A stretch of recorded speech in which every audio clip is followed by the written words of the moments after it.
إن الحمد لله نحمده ونستعينه ونستغفره ونعوذ بالله من شرور أنفسنا وسيئات أعمالنا من يهده الله فلا مضل له ومن يضلل فلا هادي له وأشهد أن لا إله إلا الله وحده لا شريك له وأشهد أن محمدا عبده ورسوله اللهم صل وسلم وبارك وانعم على سيدنا وإمامنا وقدوتنا محمد وعلى آله وصحبه وسلم تسليما كثيرا أما بعد فالسلام عليكم ورحمة الله وبركاته. Bienvenue dans ce nouveau live qui consacré à la parole d'Allah subhanahu wa ta'ala, à la meilleure des paroles, celle de notre Seigneur. La semaine dernière, on a commencé à parler d'un sujet important qui est, je pense que les ulama disent que c'est une des premières sciences, voire c'est la première science qui a effectivement existé. Parce qu'elle existait à l'époque du prophète alayhi salatu wassalam, c'est l'explication du tafsir, l'explication des sens du Coran. Elle existait également, le fiqh, même si pas avec des règles, etc., parce que les gens devaient appliquer, l'action effectivement est importante, mais le tafsir aussi existait, et ça fait partie les premières connaissances qui ont été développées à l'époque du prophète alayhi salatu wassalam. Et c'est important derrière, le premier sujet étant la réception, enfin en tout cas la descente du Coran, sa réception et ensuite sa collecte, sa lecture, sa mémorisation, sa lecture, et également comment on doit le réciter, et vient après comment le comprendre. Et c'est important de le comprendre parce que ça fait partie du cœur en fait du Coran, et l'objectif auquel le Coran est arrivé, c'est celui de répandre la lumière, la guider. Et cette guidée-là doit être comprise. Qu'est-ce qu'Allah subhanahu wa ta'ala effectivement nous a destiné, qu'est-ce qu'Allah subhanahu wa ta'ala nous a enjoint de faire, qu'est-ce qu'il nous a conseillé, Allah subhanahu wa ta'ala nous a ordonné.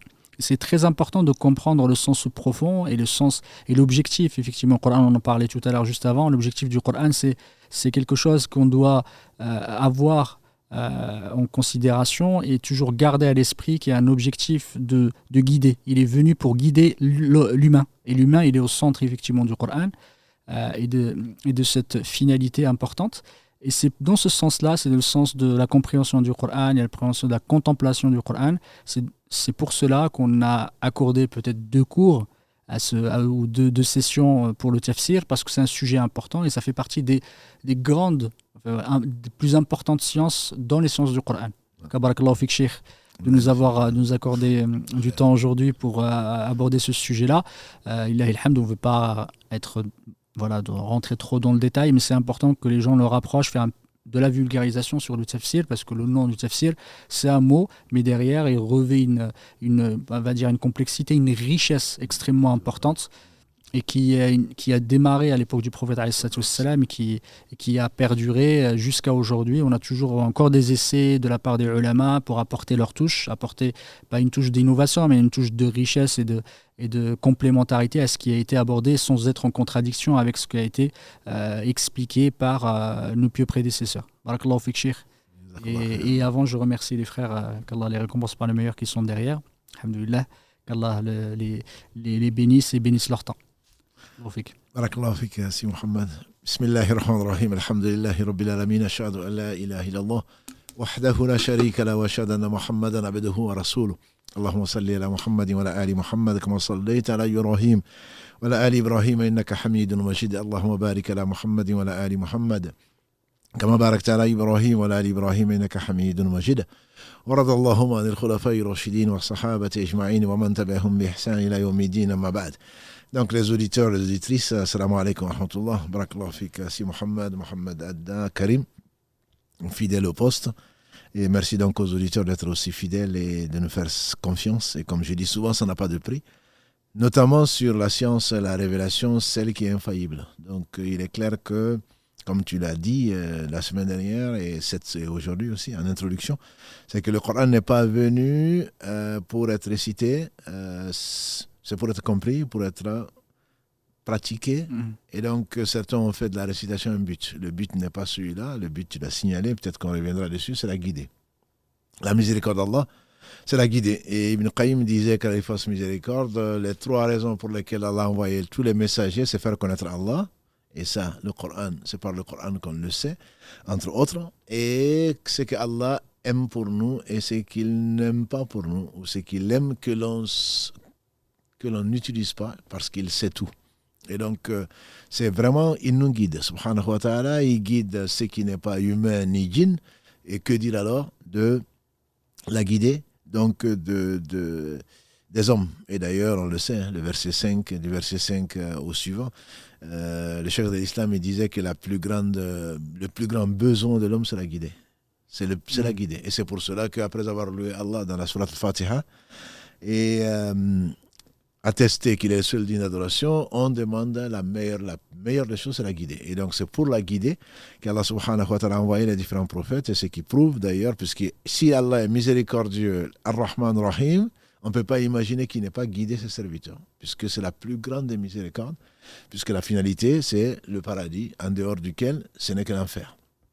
Donc effectivement, je crois que c'est très important de comprendre, et bien sûr, les prophètes, à commencer par le meilleur d'entre eux. Et le livre que Allah a préservé donc, est venu pour nous guider, et donc le prophète sallam a rempli sa mission, il l'a expliqué aux gens qui l'ont accompagné. Et donc si on ne comprend pas, on ne peut pas demander à quelqu'un qui ne comprend pas d'agir. En tout cas, il ne lui a pas demandé, parce que s'il agit, il va agir complètement dans le sens contraire de l'esprit même de l'islam. Donc c'est pour cela que ce tafsir-là, tu as bien fait de proposer d'en faire 2 épisodes. Peut-être qu'on en fera plus. En tout cas, ça mérite plus.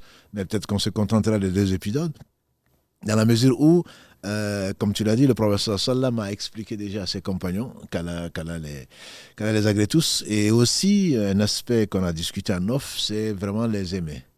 Parce qu'on ne peut pas aimer, c'est qu'on a l'impression, on ouvre le tafsir, on livre donc un livre d'explication du Coran, on ouvre une traduction de sens du Coran, on a l'impression que voilà, on le referme sans voir les efforts et la qualité du travail scientifique qui y est, et l'importance donc de la chose dans notre vie. Donc pour les aimer, et comme j'aime tant à le dire, l'homme sera avec les gens qu'il aime. Et ce sont des gens que Allah a aimés. Comme a dit le prophète celui à qui Allah veut du bien, il lui fait comprendre sa religion. Donc cela, Allah leur a fait comprendre la religion. Et comment comprendre la religion sans comprendre le Coran? Donc si on ne les aime pas, on risque de ne pas aller là où ils sont, on espère en tout cas pour eux, au paradis. Donc je pense que aimer, si on doit aimer pour Allah. Et donc on doit aimer ces gens-là qu'Allah a choisi pour nous guider, donc pour le mettre sur notre chemin. Et par conséquent, le tafsir reste important. Et donc, c'est peut-être avant de commencer, peut-être parler des catégories. Tout à fait, Marc Laufik, oui, exactement. Là. Ce qui est intéressant, c'est d'aborder les catégories du tafsir, parce que le tafsir étant peut avoir des catégories différentes selon le point de vue effectivement de celui qui catégorise, parce que les typologies, des fois les catégories ne sont pas non plus figées, c'est pas de la science exacte, mais c'est une façon de voir un peu les tendances effectivement dans le tafsir, et que les gens comprennent que c'est une science qui est extrêmement riche et qui est extrêmement structurée aussi, et que les ulama ils ont fait un grand effort sur ce sujet-là. Et si tu pouvais nous expliquer un peu les grandes catégories du tafsir. Non, parce qu'il faut également que les auditeurs comprennent que quand nous parlons de ça, on parle du travail scientifique, donc des savants. Ça ne veut pas dire qu'on empêche qui que ce soit d'interpréter, mais il prend le risque, comme l'a dit le prophète sallam, celui qui parle du Coran sans science, qui réserve sa place en enfer. On peut prendre, et qu'Allah nous en préserve, donc on peut prendre le risque. Il ne s'agit pas du tout, on n'est pas là nous pour censurer qui que ce soit. On est là pour essayer d'expliquer ce qu'Allah nous a enseigné au travers des savants. Et donc, pour qu'on prenne garde, parce qu'il n'y a pas de retour. Quand on meurt, c'est un sens unique. Donc, ensuite, c'est la résurrection, et avant la vie dans la tombe, et ensuite le jugement. Donc, c'est juste pour mettre les gens en garde. C'est parce qu'on vous aime, il faut le comprendre. C'est quand un parent dit à son enfant ne fais pas ça, ceci, il ne le comprend pas. Et puis, en réalité, c'est parce qu'il l'aime. Il aime pour lui le bien, c'est la raison pour laquelle il le met en garde. Il ne s'agit pas du tout de censurer qui que ce soit. Ce n'est pas notre but, en tout cas. Donc les catégories, effectivement, ça évolue. Il y a beaucoup de typologies, comme tu les appelles. On peut distinguer, en tout cas facilement, les catégories donc, d'exégèse. Le Coran par le Coran. C'est ce qui est... Ou alors, on parlera de la révélation en général. Mais le Coran par le Coran est la première des catégories et peut-être la plus utilisée par les gens qui craignent Allah. Puisqu'Allah a envoyé, il a détaillé, il a donné parfois des informations qu'il détaille par ailleurs. Donc le Coran ne peut pas être contradictoire avec le Coran, même si cela peut nous paraître, et ça on verra peut-être avec l'interprétation des compagnons du prophète sallam qui sont les premiers donc à comprendre le Coran. Le Coran, comme Allah le dit dans la sourate An-Nahl, que j'aime beaucoup, la sourate 16, verset 44, Allah dit à son prophète sallam وأنزلنا إليك الذكر لتبين الناس ما نزل إليهم. Donc Allah dit dans la sourate 16, verset 44, et nous avons descendu sur toi ou vers toi le rappel afin que tu expliques aux gens ce qui leur a été révélé. Et donc le prophète, l'un de ses buts, c'est ça. Et par conséquent, il y a donc cette autre façon qui est complémentaire et qui n'est pas du tout contradictoire, bien sûr. Le Coran, Allah s'est tu sur certaines choses et que l'on trouve dans la Sunna, justement, comme l'a dit le prophète sallam dans ce qui a été rapporté par l'imam Abu Daoud et l'imam Ahmad, qu'Allah leur fasse miséricorde, on m'a donné le Coran et l'équivalent. Et donc, on ne peut pas, pour nous, la Sunna est une révélation. Il n'a pas été, donc il ne parle pas sous l'effet de la passion ou des passions, et c'est une révélation révélée. Donc il y a ce complément qu'on peut mettre en deuxième position, mais qui sert énormément, c'est l'explication du Coran par la Sunna. Par non seulement ce qu'il dit, alayhi salatu wassalam, mais également par ce qu'il fait. Tout à fait. Voilà. Juste, je reviens sur la première, effectivement, l'explication du Coran par le Coran. Est-ce que tu pourrais juste nous donner des exemples, effectivement, expliquer, tu m'en as parlé un de tout à l'heure, tu m'as cité l'exemple de l'explication de ceux qui n'ont pas mélangé, entre guillemets, pardon, c'est le terme en français, ceux qui n'ont pas mélangé leur foi avec l'injustice. Ouais, effectivement, est-ce que tu pourrais nous donner cet exemple ou un autre exemple de comment le voir, parce que les gens, comment ils comprennent quel est le sens, effectivement, de l'exégèse du Coran par le Coran. Tout à fait. C'est le prophète sallallahu alayhi wa sallam, un jour meilleur qu'aujourd'hui, Ibn Mas'ud lui dit, Allah subhanahu wa ta'ala, dans la sourate An'am 6, verset 82, Allah dit, ceux qui n'ont pas mélangé leur foi d'injustice. Tout à fait. Et c'est pour dire aussi, ils étaient attentifs. Quand ils voient ça, c'était pas, il ne s'agit des autres. Non, ils pensaient à eux-mêmes. Allah dit, et à ceux-là, Allah a réservé le meilleur. Ils cherchaient le meilleur, ils étaient ambitieux. Donc, il a dit au prophète, mais y a-t-il parmi nous des gens qui n'ont pas fait d'injustice? Oui. Voilà. Donc, ils craignaient pour eux. Et le Coran leur parlait. Et Ibn Mas'ud, d'ailleurs, on le fait dire, quand Allah dit Ya, donc harf nida, et il appelle, donc ça veut dire que quel que soit ce que tu fais, tu arrêtes la chose. Quand on dit Oh Muhammad, Yassi Muhammad, forcément, même si tu es occupé à faire un live, forcément, ton attention va être concentrée sur celui qui t'appelle, qu'est-ce qu'il va dire. Et donc, d'où l'importance, quand le Coran est descendu, lui et d'autres disaient qu'ils apprenaient 10 versets et qu'ils ne dépassaient pas ça, qu'ils l'apprenaient par cœur, qu'ils comprenaient et qu'ils le mettaient en pratique. Donc, c'est vraiment, je veux dire, c'est juste pour nous dire qu'on est encore des nains sur les épaules de géants. On n'a même pas des nains, mais c'est vraiment, c'était des hommes. Ils ont compris pourquoi Allah a envoyé. Donc, une fois qu'un verset comme celui-là, le 82 de la sourate 6 a été révélé, ils vont pas se plaindre, ils vont voir le prophète sallam, mais dans quel état on est perdu? Est-ce qu'on est tous injustes? Et le prophète sallam dit non, il ne s'agit pas de ça. Il s'agit, n'as-tu pas entendu plutôt la parole de Luqman à son fils, sourate Luqman 31, verset 13, Ya bunay la tushrik billah, inna shirka la dhulmun azim. Oh mon cher fils, n'associe rien à Allah parce que l'association est la pire des injustices ou une injustice énorme. Ça, c'est un exemple que les savants de sciences du hadith prennent, mais parce que toi, tu peux prendre comme ça en disant oui, mais bon, Allah pas les injustes. Alors qu'en réalité, Allah a expliqué ailleurs donc le sens vraiment de l'injustice, et c'est la compréhension, à ma connaissance, des savants, des grands parmi les compagnons du prophète sallallahu alayhi wa sallam. Et il y a des livres même, effectivement, des livres d'exégèse qui sont, entre guillemets, spécialisés, effectivement, dans l'exégèse du Coran par le Coran. Parmi eux, le plus important, même si c'est, alhamdoulilah, Allah subhanahu wa ta'ala a mis la baraka dans l'œuvre de ce cheikh, c'est Mohamed Al-Amin Shinqaiti, qu'Allah lui fasse miséricorde. Son livre, il fait plusieurs tomes, je pense qu'on l'a ici. Oui. Et son livre, effectivement, c'est un livre qui est axé majoritairement sur le tafsir du Coran par le Coran, effectivement. Du coup, il y a des livres vraiment qui font... C'est pas seulement quelque chose qui est fait sur quelques feuillets, c'est vraiment... on peut expliquer une bonne partie du Coran par le Coran lui-même. Barakallahu fik. Jazakallahu khairan. Du coup, désolé, je t'ai coupé sur le deuxième, effectivement. Non, c'est le Coran, pas le Coran. Les coranistes seraient contents de ce que tu viens de dire. Tout à fait. Ils te diront, mais le Coran, mais finalement, on n'a pas besoin de la Sunna.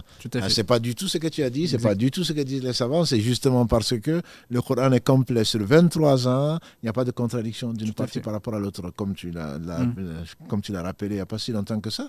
Et donc, le Coran par le Coran, c'est la source même, c'est la base, je veux dire, pour celui qui veut comprendre le Coran. On ne peut pas s'en passer forcément parce qu'Allah subhanahu wa ta'ala est parfait, sa parole est parfaite, donc quand il parle d'une chose quelque part, il l'explicite ailleurs.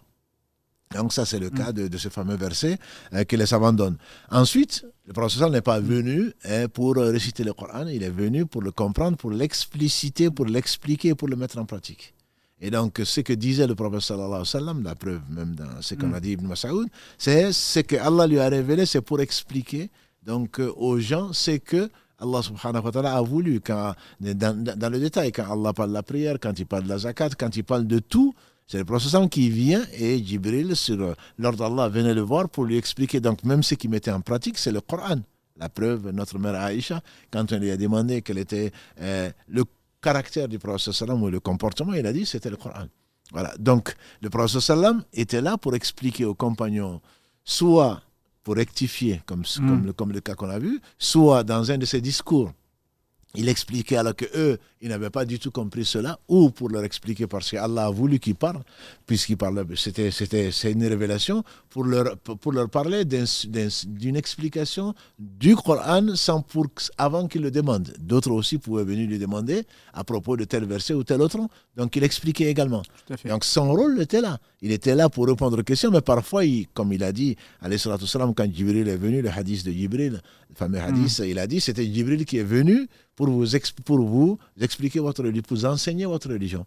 Parce que Allah veut, même si les compagnons du prophète ne demandaient pas, que le prophète sallam leur enseigne ce qu'ils n'auraient pas demandé peut-être pour compléter, parce qu'après lui, il n'y a plus de prophète. Donc la sunna est vraiment là pour expliquer en théorie, je dis, par le discours, mais également par la pratique de l'explication, la bonne compréhension ou la compréhension saine donc, du Coran. À ce stade-là, si le Coran on ne trouve pas plutôt, parce qu'il sait peu qui est, on ne trouve pas une explication d'une chose dans le Coran, forcément, Allah a complété sa religion et forcément, on va trouver dans la Sunna une explication des sens pratiques donc de ces expressions ou de ces ordres qu'Allah subhanahu wa ta'ala a donné dans le Coran. Barakallahu fik, et tu as mis le doigt sur quelque chose d'extrêmement important. Les ulama disent que l'explication du Coran par le hadith, par le prophète alayhi sallam, se fait de deux façons. Tu en as parlé, soit par la parole, c'est que l'explication comme le hadith que tu nous as relaté tout à l'heure. Les ulama, alors ceux qui ont essayé de compter, je crois qu'ils ont compté à peu près, il n'y en a pas beaucoup des hadiths, il y en a à peu près 320.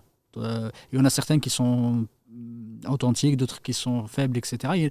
Mais ça, c'était la première catégorie. En revanche, la catégorie la plus importante dans le tafsir, c'est le tafsir par l'acte, par l'action. Tu en as parlé, barakallahu fik, parce qu'il y a beaucoup de choses dans le Coran où Allah subhanahu wa ta'ala nous demande de prier, de faire la zakat, de faire le hajj, mais il ne nous a pas dit comment le faire. Du coup, le prophète alayhi sallam est venu expliquer comment, le temps, la manière, la fréquence, etc. Jazakallahu khairan d'en avoir parlé, parce que certains, effectivement, se réjouissent en disant, voilà, on peut expliquer le Coran par le Coran, mais le Coran ne peut pas être expliqué. Il me revient un hadith, un athar d'Ibn Mas'ud. Il y avait une femme, ça ne va pas faire plaisir aux sœurs, qui rasait ses sourcils. Qui épilait ses sourcils et laissait un petit trait là, comme ce qu'on fait aujourd'hui. C'est un trait. Et effectivement, c'était quelqu'un qui était plutôt instruite. Elle était instruite. Du coup, elle est partie voir. Elle a entendu que Abdullah ibn Mas'ud, il maudissait les femmes qui faisaient ça. Il est parti le voir. Elle lui a dit, d'où ça te vient effectivement le fait que tu maudisses les femmes qui épilent leurs sourcils. Il a dit, je l'ai eu dans le Coran. J'ai dit, mais moi j'ai lu le Coran, de la première page à la dernière, je ne l'ai pas vu. Je l'ai pas lu. Il a dit, c'est que tu n'as pas bien lu. Tu n'as pas bien lu le Coran. Il a dit, si tu n'as pas lu, quand Allah subhanahu wa ta'ala a dit, ma atakum ar-rasulu fakhudhu, ma nahakum anhu fantahu. Effectivement, ça, il a dit, c'est là-dedans. C'est pour la traduction, ce que le prophète alayhi salam vous a amené. C'est que le message vous a apporté. Et ce qu'il vous a interdit, abstenez-vous-en. Barakallahu fik. Et ça, c'est l'essence même qui est, je pense que c'est un des arguments principaux qui réfute complètement la thèse des coranistes, parce que Allah subhanahu wa ta'ala dans le Coran nous dit ce que le prophète vous a apporté, prenez-le. Et ce qu'il vous a interdit, abstenez-vous-en. Et ça, c'est extrêmement important.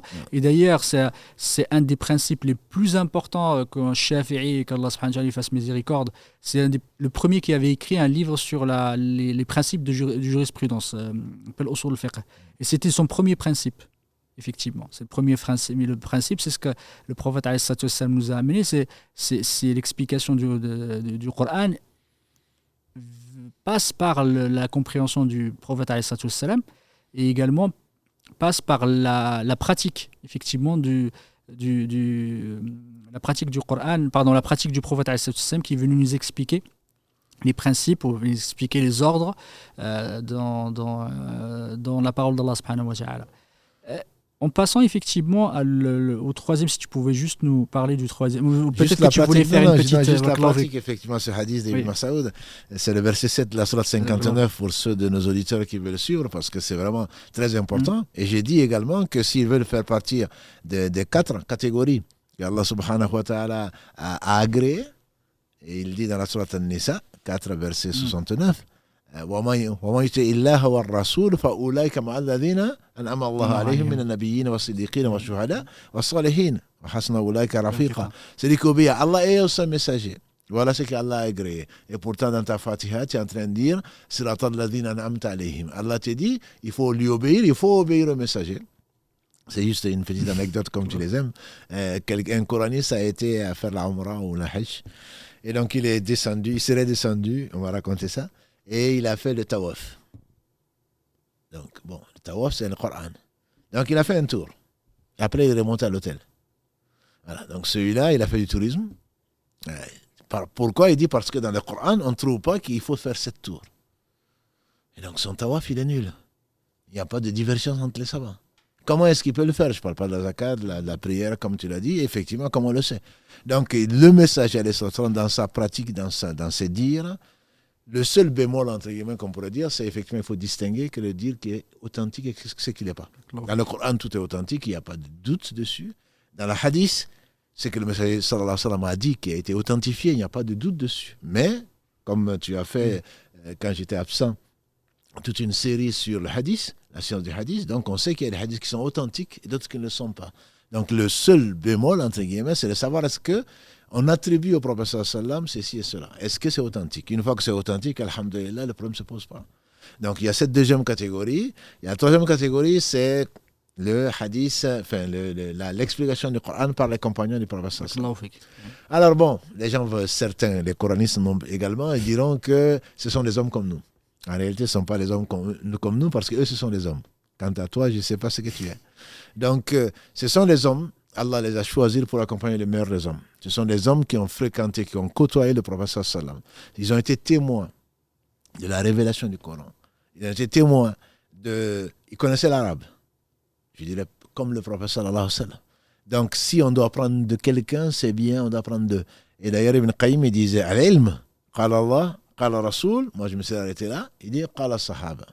La science, c'est quoi? Allah a dit, le messager a dit, les compagnons, ils ont dit. Donc, si tu enlèves les compagnons, comment tu vas savoir? Même le Coran, comment est-ce que tu vas l'avoir? Voilà. Les hadiths, n'en parlons pas. Donc, les compagnons, ce qu'ils ont dit, bien entendu, si c'est vérifié que c'est eux qui l'ont dit, ça fait partie de l'explication parce que c'était ce qui craignait le plus Allah. Parce qu'il a entendu, le prophète sallam n'a-t-il pas dit que celui qui ment sciemment sur moi, qu'il réserve sa place en enfer. Et il savait ce que c'est l'enfer.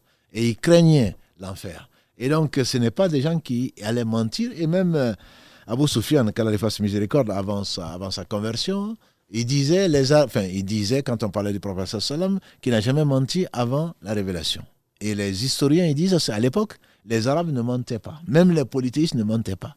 Donc on ne peut pas imaginer qu'un compagnon du prophète sallam vienne mentir. Parce qu'ils avaient au moins un honneur. Ce n'est pas comme aujourd'hui. On ment à tous les champs. C'est inimaginable. Donc les compagnons du prophète sallam, ils interprétaient le Coran. Bon, là aussi, ce n'est pas les bémols, c'est le détail que tu m'aurais peut-être demandé après. Voilà. Dans quel cas est-ce qu'on peut dire une parole du compagnon du prophète sallam est indiscutable? C'est de la science. Oui et non.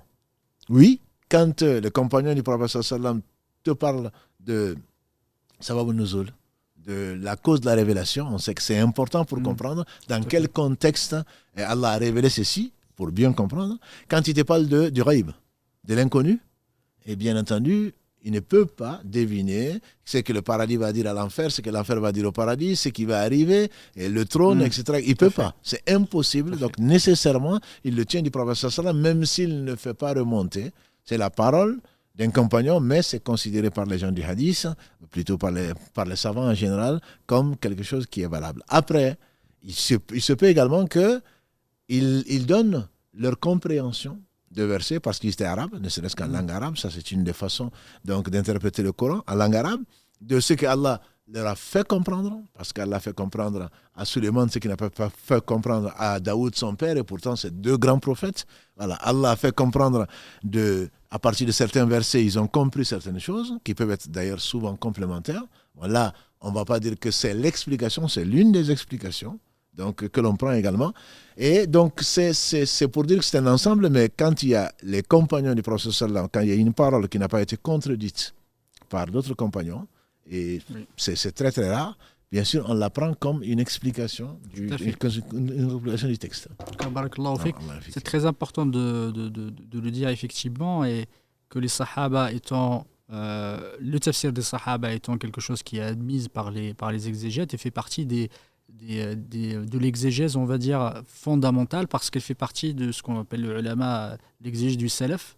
Salaf étant les trois générations, si tu peux effectivement parler. La première étant celle des compagnons. Je voulais rebondir sur ce sujet-là, et ça c'est fait partie sur un sujet qui est important dans la compréhension de ce qu'on pourrait appeler les règles du tafsir. Pas les qawa'id, mais plutôt le dawabit, c'est qu'est-ce qu'on doit maîtriser ou à quoi on doit faire attention effectivement avant de démarrer le tafsir. Un des éléments, c'est comment je dois appréhender la divergence, alors je peux appeler la divergence, le khilaf, entre les sahaba. Parce que des fois, les sahaba, effectivement, des fois, ils ont des exégèses différentes, des explications différentes des sens, des versets ou des termes du Coran.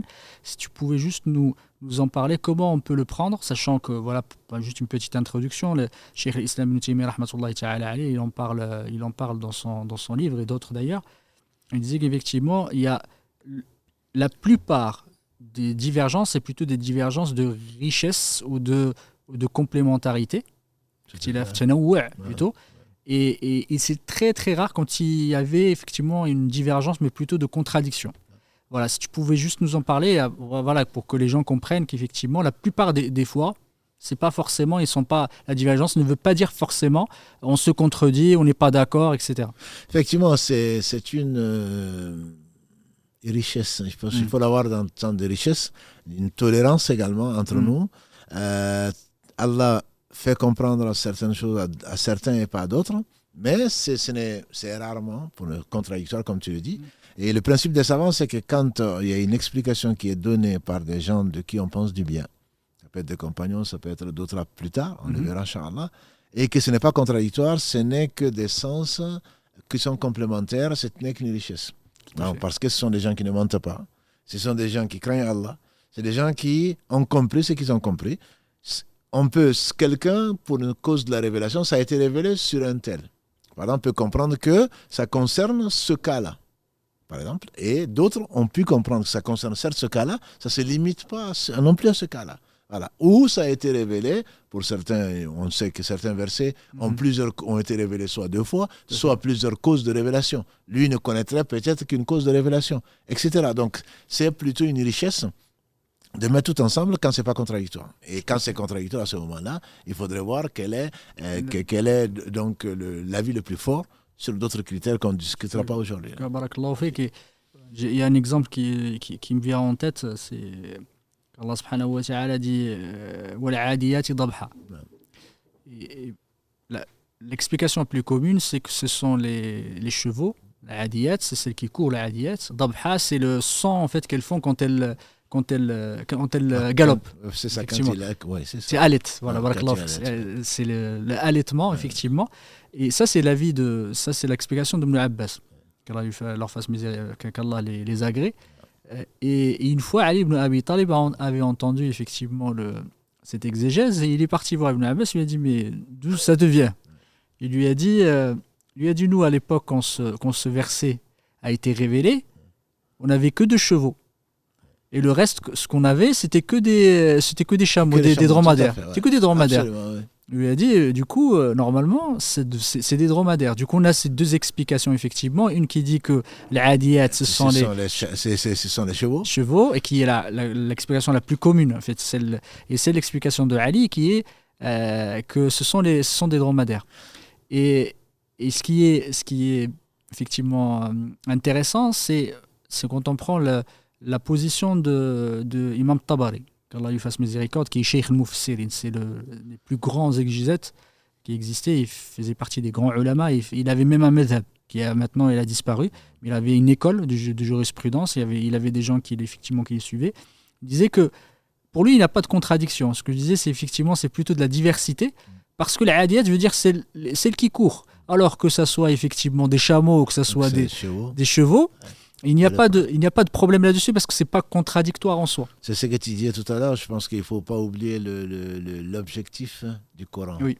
Est-ce que le chien qui accompagnait les gens qui étaient dans la caverne était noir, ou est-ce qu'il était comment, de quelle race il était, etc. C'est pas ça le problème. Donc effectivement, Allah jure, c'est le plus important.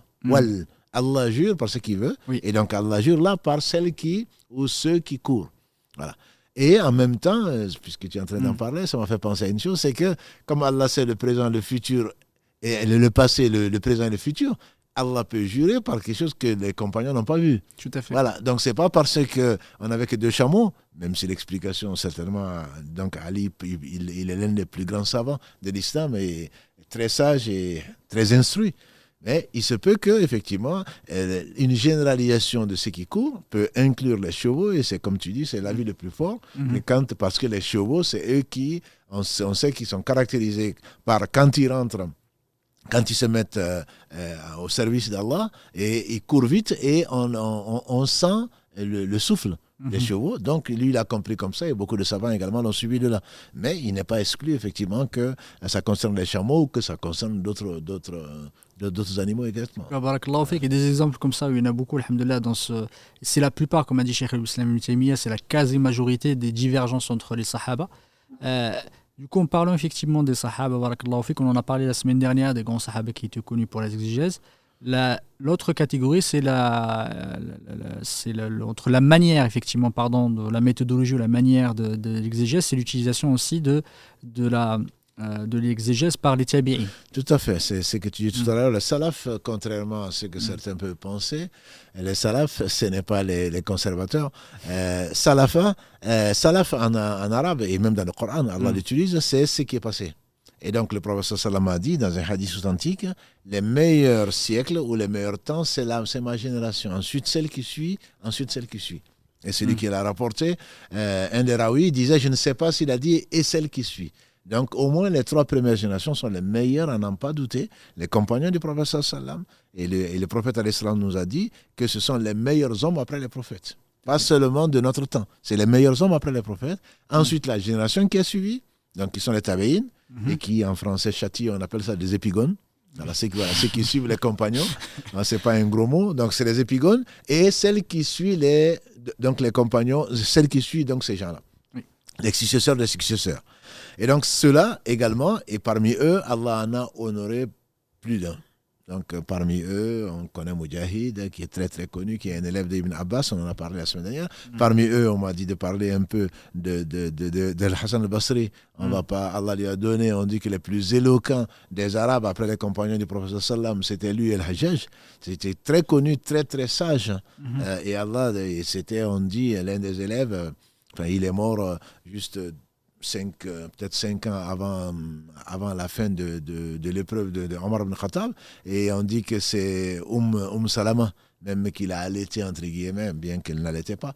Donc il était connu et était respecté, c'est l'un des plus grands tabi'i, donc cette génération-là. Et il y a bien d'autres, Qatada et bien d'autres, donc qui ont expliqué, mais parce que ce sont des gens qui tenaient encore à l'islam, qui croyaient encore au jour du jugement dernier, même si ils étaient pointés du doigt par mieux qu'eux.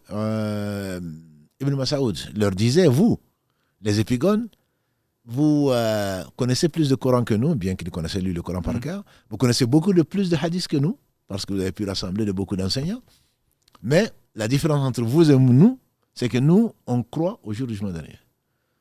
Donc, si effectivement, des épigones, on peut dire qu'ils étaient des grands savants, que dire alors des gens que dire leurs enseignants? Exactement. Donc, Saïd ibn Musayyib et d'autres étaient connus également, mais étaient très très précautionneux pour ne parler du Coran que très très peu, parce qu'ils craignaient Allah subhanahu wa ta'ala. Donc, ceux-là, ils ont appris auprès des compagnons. Ils avaient la langue arabe également. Ce n'était pas comme aujourd'hui où la langue arabe, c'est qu'il en reste. Et voilà, donc il y a beaucoup de non-arabes qui est rentré dedans, sans compter la philosophie et tout le reste. Donc il n'y avait pas de philosophie. Ils ont appris auprès de cela. Ils ont appris même auprès de beaucoup d'entre eux, en général. Et tout ce qui concerne, par exemple, comme on l'a dit pour les compagnons, l'inconnu, quand un compagnon, un épigone comme Hassan al-Basri ou bien Moujahid, n'en parlons pas. Moujahid, il dit, pour qu'on se rende compte qu'on peut prendre deux, on dit que Moujahid dit qu'il a récité plutôt le Coran devant Ibn Abbas 3 fois. Et qu'il s'arrêtait à chaque verset et il posait des questions sur le sens. 3 fois. Donc, il n'est pas Ibn Abbas, bien sûr, qui est une mère. Mais c'est pour dire, et ce n'était pas son seul enseignant. Il a pris auprès d'Ibn Abbas, et ça suffirait certainement, mais il a pris auprès d'autres en plus. Donc, quand on fait dire à Soufiane, on lui fait dire que si ça vient de Moujahid, prends-le. C'est qu'il n'y a même pas de discussion. Il est connu pour ça et il n'était pas le seul. Donc, ils ont pris des compagnons du prophète sallam et c'était une génération que le prophète sallam a honorée, que Allah a honorée au travers de sa parole. La meilleure des générations, c'est la mienne et ensuite celle qui suit. Donc, ils font partie de ça. Ils n'ont pas été témoins, ils n'ont pas vu le prophète sallam, mais ils ont eu beaucoup d'enseignants et ils étaient encore, je dirais, dans le bain et ils ont appris. Donc, tout ce qui est inconnu, le ghaib, tout ce qui l'invisible plutôt, s'ils en parlaient, bien sûr, ils le tenaient de compagnons du prophète sallam qui eux-mêmes le tenaient du prophète sallallahu alayhi wa sallam. Donc bon, il y a d'autres. Si la règle, disent les savants, que si les épigones sont d'accord sur l'explication, ils sont unanimes dessus, c'est une preuve. C'est une preuve que c'est bien ça l'explication. Par contre, s'ils ont divergé, divergence qu'on ne peut pas concilier, ce n'est pas une preuve. Ce n'est pas une preuve pour autre que parce qu'ils ont une opinion, quelqu'un d'autre peut avoir une autre opinion. Donc ça, c'est la règle. Et donc, il faut savoir effectivement s'il y a des chaînes, s'il y a ceci et cela, mais si en tout cas, s'il y a certains grands tabi'in, qu'on les appelle, comme on a dit, Hassan al-Basri et d'autres, ceux-là, on les considère, on prend leur dire parfois aussi sérieusement qu'un hadith, si ça remonte en tout cas à eux, concernant les sujets qu'on vient d'aborder. Barakallahu fik. Parlons effectivement de ce tafsir qui peut être, qu'on pourrait appeler tafsir bil ma'thur, effectivement. Le ma'thur, c'est ce qui est rapporté, relaté, c'est la tradition, effectivement. C'est plutôt un hadith, on va dire, tafsir traditionniste. Oui. Il est plus important, effectivement, des tafsirs, c'est celui de l'imam Tabari, qu'Allah lui fasse miséricorde. C'est un des premiers, qui a été écrit. Dis, c'est la référence. C'est la référence, exactement. C'est la référence. Surtout Coran par le Coran par le hadith. C'est d'ailleurs un qui est peut-être plus connu de nous, qui est Ibn Kathir, qui était un de ses élèves. Et donc, il se réfère souvent donc à Tabari. Oui, tout à fait. Effectivement, il y a une différence. Il y a quand même voilà, entre les deux, c'est pas les. Ce sont. Tabari étant juste. Il est venu après Tabi'in, c'était à peu près au IVe siècle, à la fin des 200, effectivement.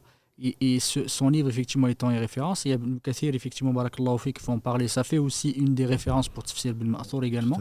On parle de Tafsir ibn Ma'thur, à chaque fois qu'on le voit, en fait, il rapporte effectivement ce que les Sahaba ont dit, ce que le prophète alayhi salatu wassalam d'ailleurs, la du Coran, ce que les Tabi'in, c'est grosso modo c'est on va dire la quasi-majorité, mais parfois ils s'appuient quand même sur la linguistique, ils font tout aussi... à fait. Et ce sont les autres façons. C'est ça, pour exactement. Pour ne pas abuser. La langue arabe, il la comprenait, il la connaissait, pas seulement s'exprimer, mais également la grammaire, les règles, etc. etc.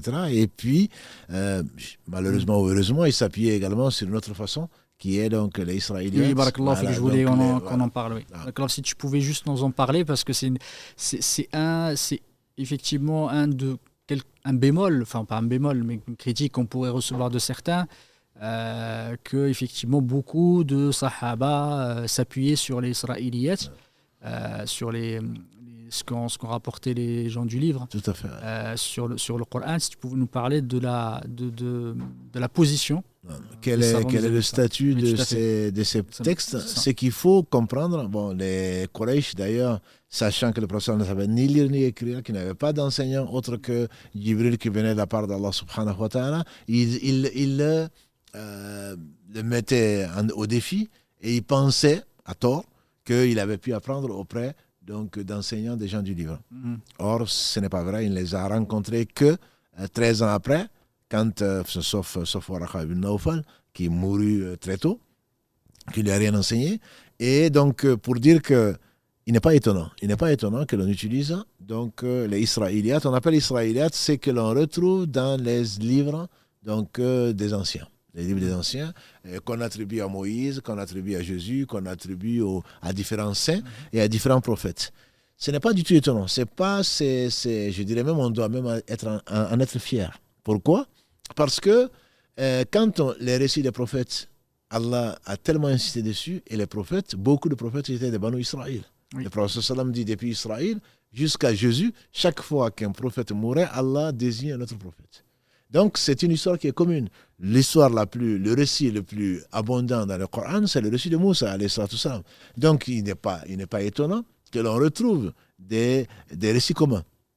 Je dirais même heureusement. Allah dit souvent au prophète sallam, demande aux gens du livre, et à propos, aujourd'hui on a fait ce tafsir-là, d'un verset de la sourate Araf, il dit, rappelle-les ou interroge-les sur les gens qui travaillaient au bord de la mer, et qui travaillaient le jour de sabbat alors que ça leur était interdit, par exemple. Donc c'est le prophète sallam leur démontrait qu'ils le recevaient de la même source qu'eux. Donc c'est tout à fait normal. Par contre, la position des savants, elle est très claire. Il y a des choses qui ont été confirmées par le Coran, comme l'histoire de Moussa, l'histoire de Isa, l'histoire les parties sur lesquelles en tout cas nous sommes d'accord, etc. Là, on les prend sans aucun souci. Et on sait que, alhamdulillah, il y a un rabbin qui est venu trouver le prophète sallam et il lui dit, nous trouvons dans notre livre que le jour du jugement dernier, Allah va mettre la terre sur un doigt, le ciel sur un doigt, les arbres sur un doigt. Et qu'est-ce qu'il va faire de l'autre doigt? Le prophète, il a souri. Il a souri jusqu'à ce qu'on voyait ses molaires. Et il a dit, on n'a pas donné à Allah vraiment sa vraie valeur. Ça veut dire qu'il a confirmé ce que le rabbin venait de lui dire. Donc quand ce sont des choses qui sont confirmées, c'est un hadith, si ma mémoire est bonne, de Bukhari, quand on trouve dans le livre, le Coran, quand on trouve dans les hadiths authentiques, le problème ne se pose pas, on le prend sans aucune discussion. Il y a des choses qui sont absolument fausses. Quand on dit qu'Allah se serait donné un enfant, quand on dit que David aurait adoré les divinités de ses concubines, entre guillemets, que Haroun, alayhi salam, quand Moussa est parti à la rencontre d'Allah subhanahu wa ta'ala à son invitation et qu'il aurait adoré le veau d'or, ça ce sont des choses, il est impossible, on ne peut pas attribuer cela à des prophètes. Voilà. À des croyants, c'est impossible. Que dire alors des meilleurs des croyants que sont les prophètes? Ensuite, il y a tout un chapitre, entre guillemets, qui n'est pas qui est difficile à trier. Et le prophète m'a dit, parlez des Banu Israël sans aucune gêne, et donc ne confirmez pas, n'infirmez pas. Donc là, on ne doit aller chercher, puiser dedans qu'aux besoins. Et rarement, ce sont des besoins. Comme on a dit tout à l'heure, on va trouver dans certains Israéliates la couleur du chien, des machins, et que faisait un tel, etc., etc. Qu'est-ce que ça apporte à la compréhension du Coran? Qu'est-ce que ça apporte à la compréhension du Coran? Pas grand-chose. C'est pour cela que ce qui est conseillé, c'est vraiment ne prendre que ce qui est vraiment confirmé par le Coran ou par des hadiths qui sont authentiques. Pour cette précision, effectivement, on le trouve beaucoup dans les livres d'exégèse, les Israéliyates. C'est ce qu'on reproche, comme tu l'as dit, à certains de nos savants de les avoir utilisés. Et effectivement, avec la rencontre des musulmans avec d'autres civilisations, on dit qu'Ibn Amr ibn As, on dit qu'il avait, on l'a vu avec une tonne, entre guillemets, on peut en dire aujourd'hui une tonne, une charge d'un âne contenant des Israéliates. Des Israéliens, ça ne veut pas dire que c'est faux. Mais donc les gens ont pu puiser dedans. Ils ont pu puiser, mais la position des savants, c'est bien celle-là. Il y a 3 catégories.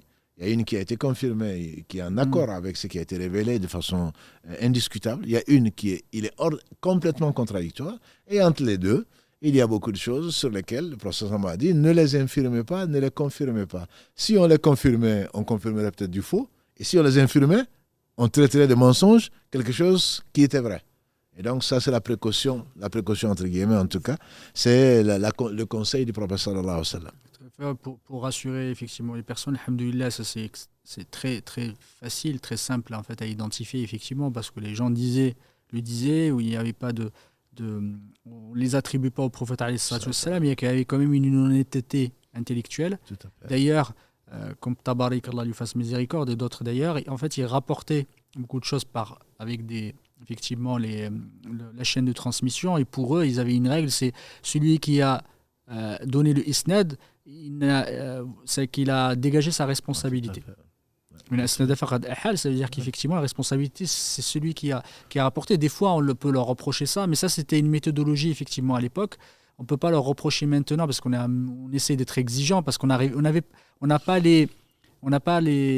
pas assez instruit, on n'a pas toutes les données, effectivement à l'époque pour pouvoir savoir ce qui est vrai, ce qui est faux, etc. Eux à l'époque, ils avaient un souci, c'est de compiler. Ils voulaient compiler, ils voulaient surtout pas éluder des choses. Et comme tu l'as dit, je pense que c'est très important, c'est une méthode d'enseignement, c'est le fait de donner la source. Tout à fait. Et donc eux, ils ne disent pas que c'est vrai. Oui. Ça a été rapporté d'un tel, que tel prophète a dit, ou que tel ceci, que ça s'est arrivé dans la Banu Israël, mais il ne remontait jamais, ni à un compagnon, ni à quoi que ce soit qui leur a dit. Mais on trouve dans les anciens livres, on le trouve souvent d'ailleurs dans pas mal de livres, que ce soit histoire ou autre chose, dans les anciens livres, on trouve ceci et ça, que David a dit, que Jésus aurait dit, etc., etc. Donc effectivement, au moins tu ne dis pas, voilà, Jésus a dit, ou tu ne l'attribues pas à une personne, auquel cas ce serait du mensonge.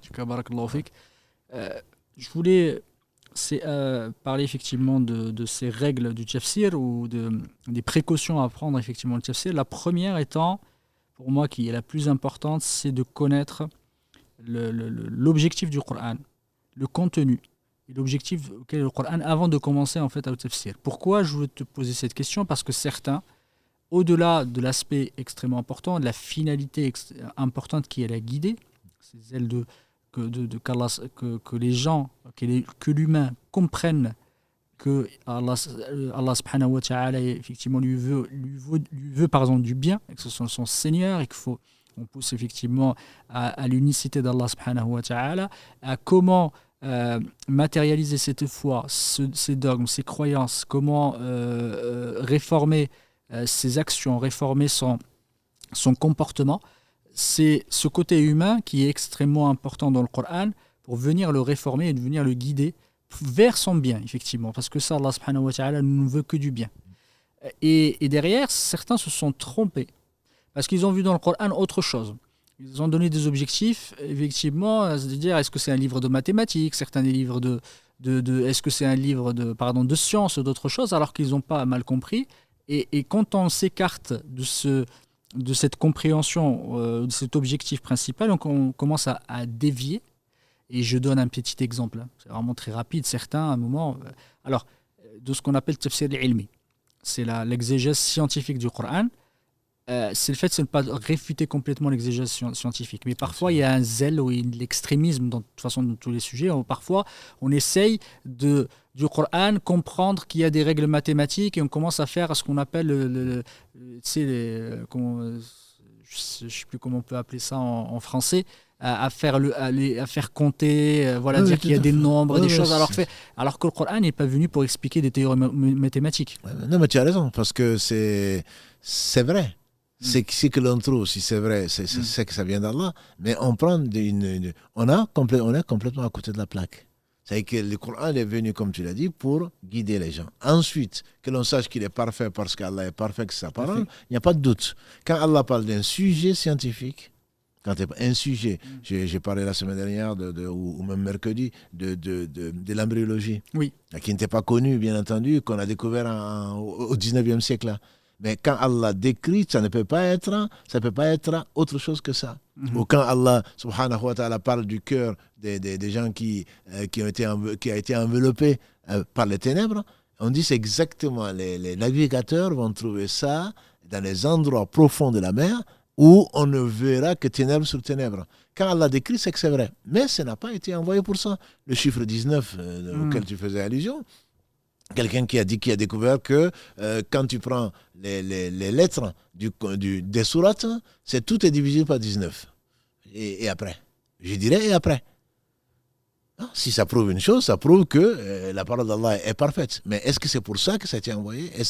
Donc ça, c'est effectivement un mal de notre époque, entre guillemets. Exactement. C'est chercher effectivement aussi à expliquer le Coran par ce biais-là, alors que le Coran n'est pas... l'explication ne vient pas effectivement... le sens premier ou le sens littéral ne vient pas expliquer cela. Et j'ai par exemple un petit exemple, quand on a essayé de traduire le mot dharra. Dharra, on l'a traduit par atome. À l'époque, les gens ne connaissaient pas l'atome.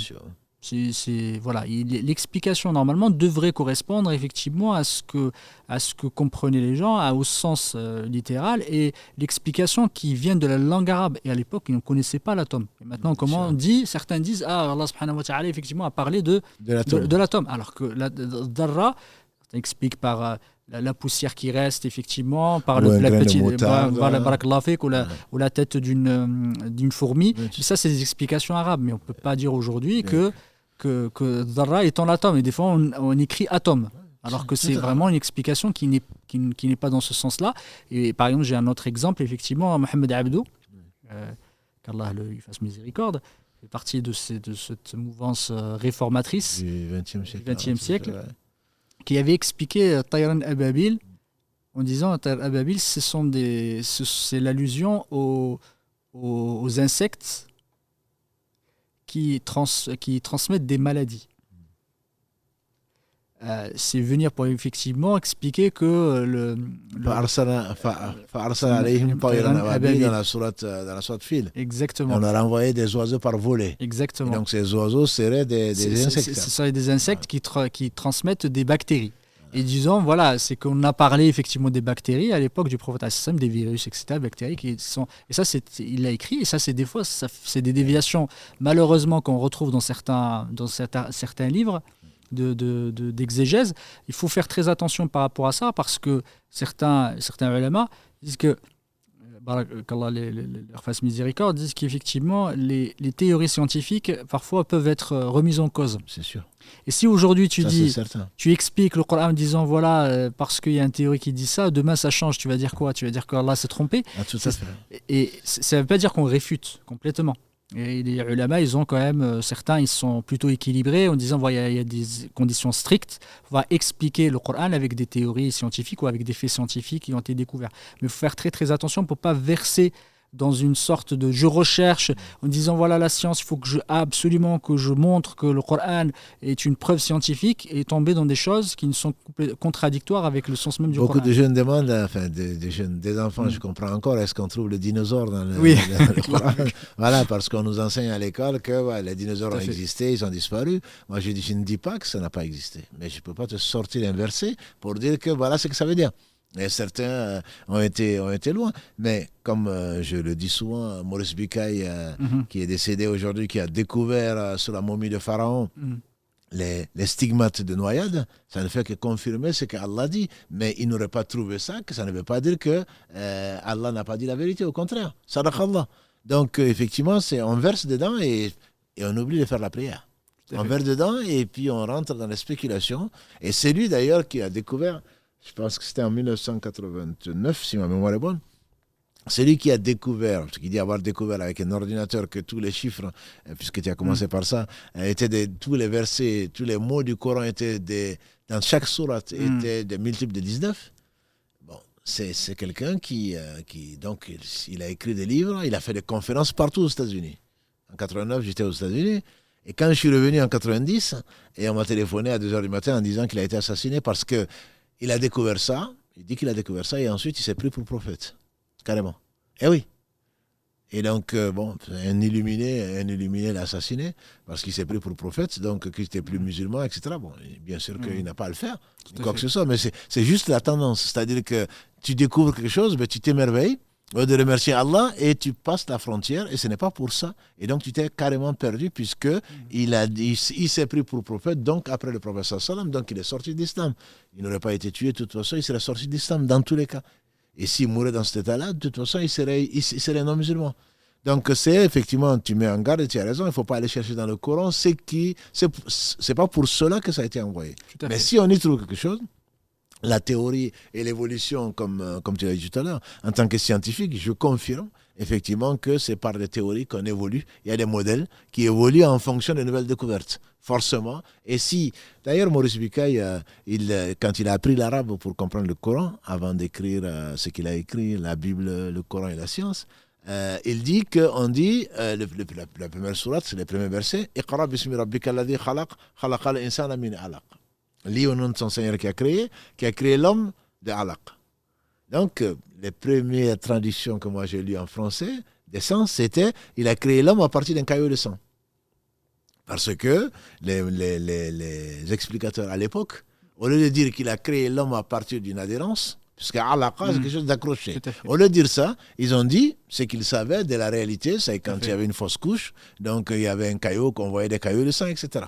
Alors qu'après, lui, quand il a appris l'arabe, il a su, il dit, mais les cailloux de sang, ou dans l'embryologie moderne, il y a des cailloux de sang. Donc on va jusqu'à faire mentir le Coran. Quand tu dis que tu traduis ça en disant que Allah aurait dit qu'il a créé l'homme à partir d'un caillou de sang, tu as menti sur Allah. Et les gens vont facilement trouver en disant non, c'est pas vrai, l'homme n'est pas créé à partir d'un caillou de sang. Alors que ce que l'on sait, scientifiquement démontré dans l'embryologie, c'est qu'effectivement, la chose va s'accrocher, c'est une adhérence. Au lieu de garder Allah comme quelque chose qui s'accroche, certains ont voulu bien faire, ils l'ont appelé caillou de sang. C'était la traduction jusqu'à un passé assez récent. Je suis vieux maintenant, mais jusqu'à un passé assez récent, la sourate 96 était appelée la sourate du caillou de sang. Et aujourd'hui, fort heureusement, alhamdoulilah, on l'appelle la sourate l'adhérence. Oui. Bon, parce que c'est alaqa. Donc, je pense que tu as tout à fait raison. Important peut-être qu'on reviendra sur le sujet puisqu'il est déjà 22 heures. Mais je pense que c'est vraiment très, très important de ne pas oublier l'essentiel. Parce qu'il y a beaucoup d'illettrés, il y a beaucoup de... Allah a envoyé le Coran depuis le prophète Mohammed jusqu'à la fin des temps. Et donc, on passe et il doit être accessible, et il l'est, à toutes sortes de niveaux intellectuels, à toute personne, homme, femme, enfant, plus âgé, etc. Donc, il ne faudrait pas réduire le Coran en un instrument, entre guillemets, de calcul mathématique ou d'astronomie, même si ce qui a été dit, bien entendu, ne peut être que vrai. En tout cas, barakallahu fik, et je finis là, parce que malheureusement, certaines tendances aujourd'hui qui ont commencé avec le réformisme, cette école-là qui est apparue en Inde et un peu en Égypte aussi. Et malheureusement, ce problème-là, c'est qu'aujourd'hui, on traite les ulama qui s'accrochent au tafsir Bil-Ma'thur, effectivement, qui a rapporté du prophète sallam, comme étant des gens arriérés, des personnes qui sont sclérosées, qui ne veulent pas évoluer. Et qu'aujourd'hui, ce qu'on doit livrer au monde, ce n'est pas cette version du Coran trop vieille, ou cette explication trop vieille, mais plutôt les découvertes scientifiques. Est-ce qu'on va ramener le Coran en parlant de l'haïd ou nifas, etc. Et le Coran, ce que les recherches, quand on va parler à des occidentaux, il faut leur montrer le côté scientifique du Coran. Et ça les amène, malheureusement, il y a beaucoup, ça les amène à contredire, à réfuter les vérités dans le Coran en disant c'est ce qu'il y a dans le Coran, ça, votre compréhension, elle est complètement fausse parce que vous n'êtes pas scientifique, vous ne comprenez pas le côté scientifique du Coran, vous ne comprenez pas la richesse profonde et on rentre dans du batinisme dont on avait parlé quand tu as parlé si bien barakallahu fik la semaine dernière, c'est qu'il y a un sens caché et que le Coran est venu pour confirmer des vérités scientifiques et c'est plutôt un livre scientifique alors qu'au final en vérité, si tu ne comprends pas le sens premier du Coran, ce n'est son objectif premier, tu vas malheureusement arriver à des situations où tu vas dire des choses sur Allah subhanahu wa ta'ala et son prophète extrêmement dangereuses, même pour la religion, de l'intégrité de la religion de la personne. Et c'est très très difficile aujourd'hui de s'extraire de cette mouvance-là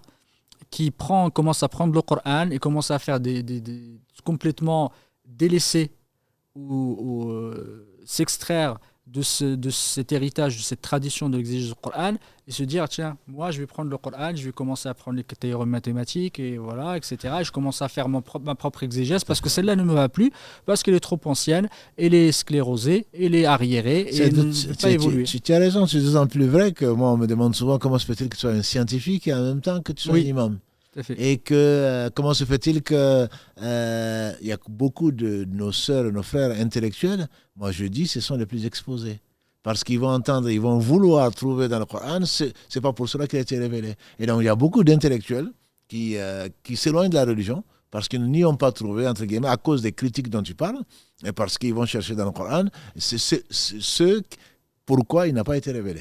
Tout à fait. Alors, ils veulent faire dire au Coran ce qu'il n'a pas dit. Même si on sait que c'est la parole d'Allah et que c'est venu, tu fais bien de le dire, pour guider donc les hommes et les djinns vers le chemin droit. On a dépassé un petit peu, alhamdoulilah. C'est juste je voulais qu'on en parle de ce sujet-là parce qu'il y en a certains qui font beaucoup de controverses sur ces sujets-là et malheureusement ils réfutent complètement la sunna du prophète ils réfutent des explications qui sont communes par consensus des ulama en disant que ce n'était pas la bonne compréhension du Coran qui va avec le modernisme, qui va avec le monde moderne et avec les découvertes qu'on a faites. Et c'est important dont tu me parles, c'est la caractéristique première du véritable savant, c'est qu'il croit en premier, c'est de croire que ce qu'il y a dans le Coran vient d'Allah subhanahu wa ta'ala. Ça, c'est la première, effectivement, approche ou la première posture qu'il doit avoir, c'est de croire dans le Coran, croire dans la vérité de ce qui a été révélé par Allah subhanahu wa ta'ala, avant même de chercher le sens, ça c'est la première chose. Donc, barakallahu fik. On va passer aux questions. Oui, salam alaikum, Cheikh Mohamed, barakallahu fikoum pour ces échanges très enrichissants. Salam alaikum à nos frères et à nos sœurs et toutes les personnes qui nous suivent depuis l'étranger notamment. Je vois qu'il y en a qui sont très fidèles puisqu'ils sont là tous les samedis. Alhamdulillah, barakallahu fikoum. Avant de prendre les appels, je vais vous poser une question, je pense qui a déjà été abordée, mais elle est revenue à plusieurs reprises et j'essaie de résumer puisqu'elle a été posée sous différentes formes. Comment peut-on, par où commencer, pour essayer de s'approcher au mieux du Coran? Est-ce que c'est en apprenant justement le tafsir? Est-ce que c'est l'apprentissage de la récitation du Coran? Ou est-ce qu'il y a des livres que vous pourrez peut-être conseiller sans forcément faire de publicité pour tel ou tel livre?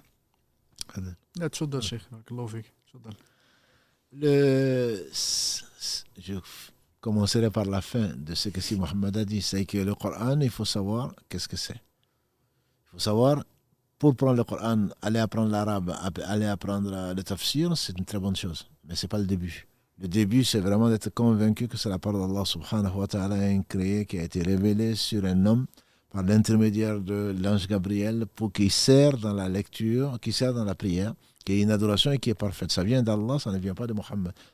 Déjà, ça permet, je veux dire, il faut l'aborder, c'est la première des choses, il faut y croire. Celui qui ne croit pas au Coran n'est pas musulman. Et ça fait partie des 6 articles de foi quand Allah parle de Kutub. Donc, le meilleur d'entre eux, celui qui englobe tous les autres, c'est le Coran. Donc, on croit à tous les livres, notamment la Torah, l'Évangile, les psaumes et le Coran.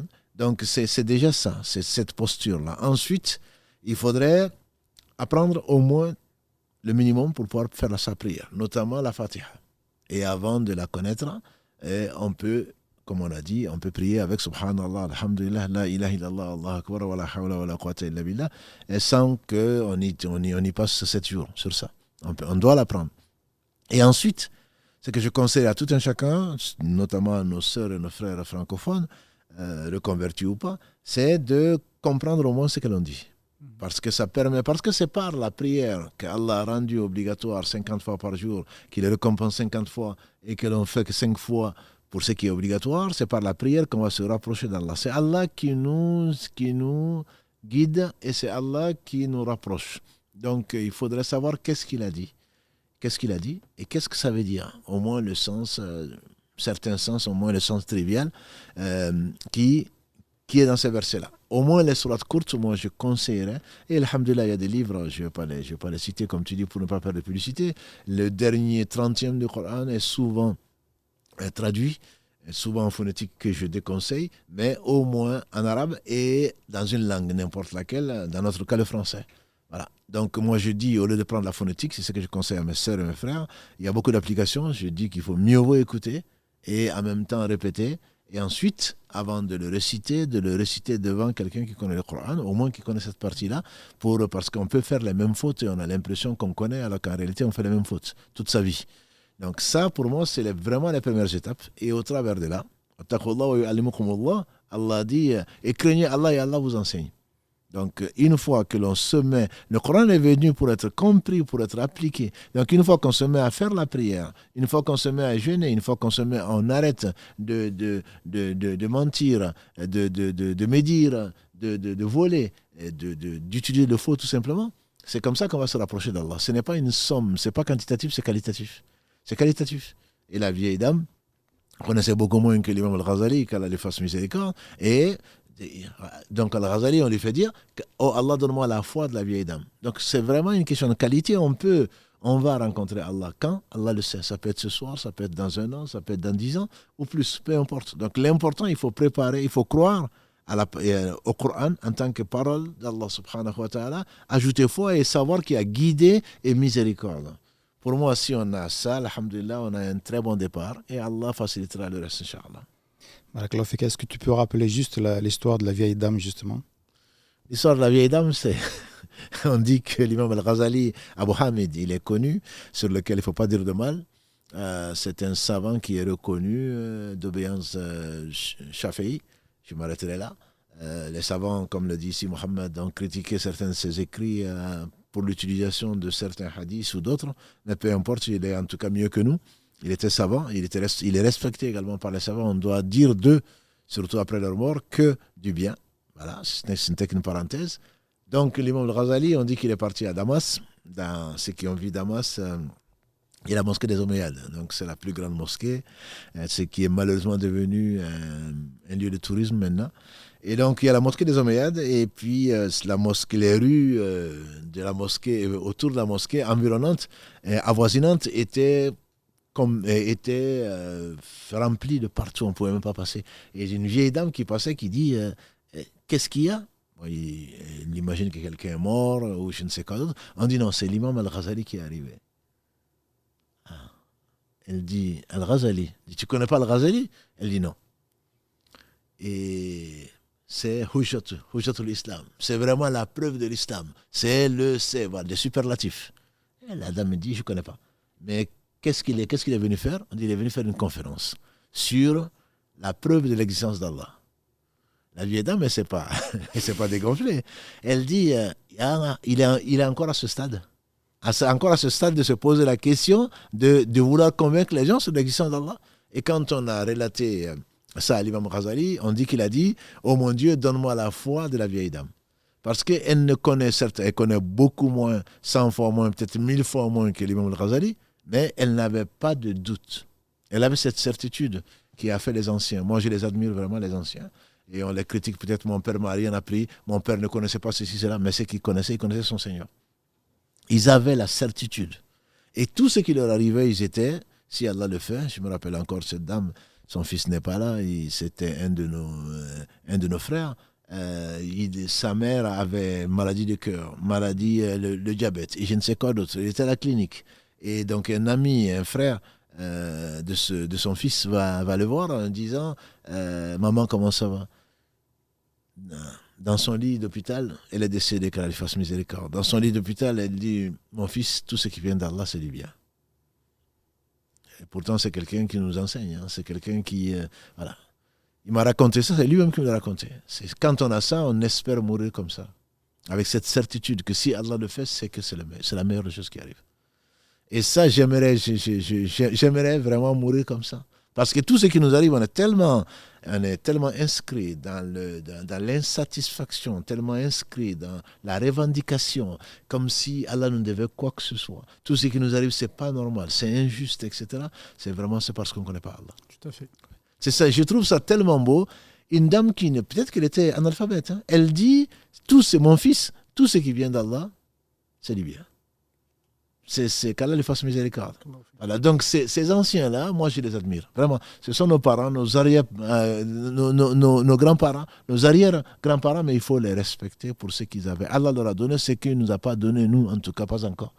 Nous, on connaît peut-être le Coran par cœur, on connaît le tafsir, on en parle, les réseaux sociaux n'en parlent pas, et on a des diplômes de doctorat, de je ne sais quoi d'autre, alors qu'on les atteint peut-être même pas à la cheville. Par rapport à la foi, ils ne se posaient même pas les questions que nous, on se pose aujourd'hui. Et donc, Allah leur fasse miséricorde. Barakallahu fik, ça me rappelle ce que disait ce qu'avait dit un frère pendant un cours il y a quelques années, qu'Allah le récompense par le meilleur et le préserve.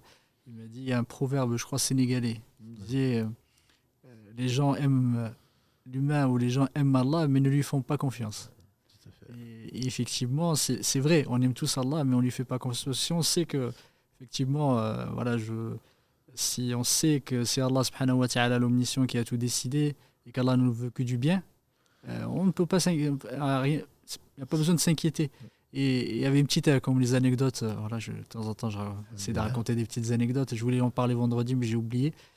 Il y avait un calife, un roi, et qu'il y avait un vizir avec lui, un ministre. Et à chaque fois qu'il y avait un mal qui arrivait, effectivement, une chose de mal, un malheur qui arrivait au vizir, il lui disait khayran inshallah, khayran. Ce sera du bien. Ce sera du bien, Inch'Allah. Ce sera du bien. Une fois, effectivement, il est parti en la chasse, il avait son arc, il tend l'arc comme ça, et la flèche, elle lui blesse le doigt. Et là, on lui raconte au vizir devant lui, il lui a dit khayran inshallah. Il dit khayran inshallah. Moi, je suis blessé, je me blesse, moi le roi, etc. Et toi, tu dis khayran inshallah. Il dit mettez-le en prison. Ils l'ont pris, ils l'ont mis en prison. Et là, le roi, ce calife est parti en expédition avec ses soldats, avec tout son entourage. Et ils se sont fait attraper par une tribu de païens. Par une tribu de païens, ils les ont emmenés. Ils ont emmené le roi, ils voulaient le présenter en sacrifice à leur divinité. Et au moment où ils allaient le présenter, ils l'ont vérifié, ils ont checké, ils ont fait le check, effectivement, parce qu'ils ne devaient pas, il fallait pas sacrifier n'importe quoi. Ils ont vu qu'il était blessé. Ils ont dit non, mais toi, tu ne sers pas. Toi, tu es blessé, nous, on offre quelque chose qui est parfait. Du coup, ils l'ont écarté et lui, il est revenu. Il était tellement content, il a dit sortez-moi le vizir, effectivement, mon ministre, sortez-le de prison. Et il est sorti de prison, il lui a raconté. Et là, il lui a dit mais pardon, j'avais oublié. Parce que quand il est rentré en prison, c'est ce qu'a dit le vizir, il a dit khayran inshallah. Khayran inshallah. Et il est sorti, il a dit mais à ce moment-là, quand on t'a rentré en prison, c'était un malheur. Mais pourquoi à chaque fois, c'était malheur, c'était pour moi. Là, cette fois-ci, c'était pour toi. Il t'a dit khayran inshallah quand même, alors quand on rentré en prison. Il a dit alhamdoulilah, il y a toujours du bien. Il a dit pourquoi? Il a dit si tu m'avais pas rentré en prison, si j'étais parti avec toi, il t'aurait pris, toi, t'étais blessé, il t'aurait écarté, il m'aurait pris à ta place. c'est sûr. Et de m'aurait pris à place pour ta sacrifice, je remercie Allah subhanahu wa ta'ala, toujours du bien. Exactement, d'être en prison et de ne pas être à ta place. Et pas être à ta place. Et toi, heureusement que tu as été blessé, autrement tu aurais été sacrifié. Tu aurais été sacrifié. Du coup, alhamdoulilah, c'est toujours dire, il y a toujours du bien. Et la confiance en Allah subhanahu wa ta'ala est primordiale, il faut toujours avoir confiance. C'est très difficile. Et justement, ce proverbe est tellement parlant parce qu'on aime Allah, mais on ne lui fait pas confiance. Et il n'y a pas que les Sénégalais. Et pas que les Sénégalais. Pour les auditeurs, il n'y a pas que les Sénégalais, je pense que c'est même les Chinois, c'est pareil. Ouais. Pour ceux qui croient, en tout cas, nous croyons tous en Allah, mais si on les faisait confiance, je pense qu'on ne serait pas là. Tout à fait. Barakallahu fikum, en tout cas pour ces belles histoires, alhamdoulilah, ça fait toujours plaisir à entendre. Je vous propose de prendre un premier appel, Inch'Allah. Allô, salam alaikum. Wa alaikum salam wa rahmatullahi wa barakatuh. Vous êtes en direct. Hayakumullah, jazakumullah khayran. J'ai quelques interrogations. La première, c'est le musulman 2023 a besoin d'avoir une certitude qui passe par la science pour confirmer sa foi. Est-ce que ce n'est pas le fait qu'on parle de tadabbar ou qu'on traduit en méditation, c'est ce qui mène à ces dérives? C'est une question ou c'est une affirmation? Non, c'est une question. Bon, c'est une question parce que c'est une question. Est-ce que c'est pas le tadabbar qui mène à ces dérives? Parce que le musulman 2023, il a besoin d'avoir une certitude en disant la science a dit ça. Non. Disons, c'est pareil, hein, c'est comme il a dit ici Mohamed Barakallahu fi, c'est l'excès. Je pense que c'est l'excès, effectivement, le tadabbur, la méditation, Allah l'ordonne. Donc on ne peut pas dire que c'est la cause. Allah ordonne le tadabbur. Et donc, il faut le faire, il faut méditer, simplement, il faut pas s'arrêter pour méditer et en faire un but. Et je crois que c'est ça le problème, on se trompe. Si effectivement la méditation amène plus une proximité à Allah que tous les signes, c'est ce qu'on espère tous, même si on est plus théoricien qu'autre chose, que chaque fois qu'on voit une chose, que ça nous rappelle Allah, certainement je pense qu'on aura la certitude, mais c'est un cadeau d'Allah.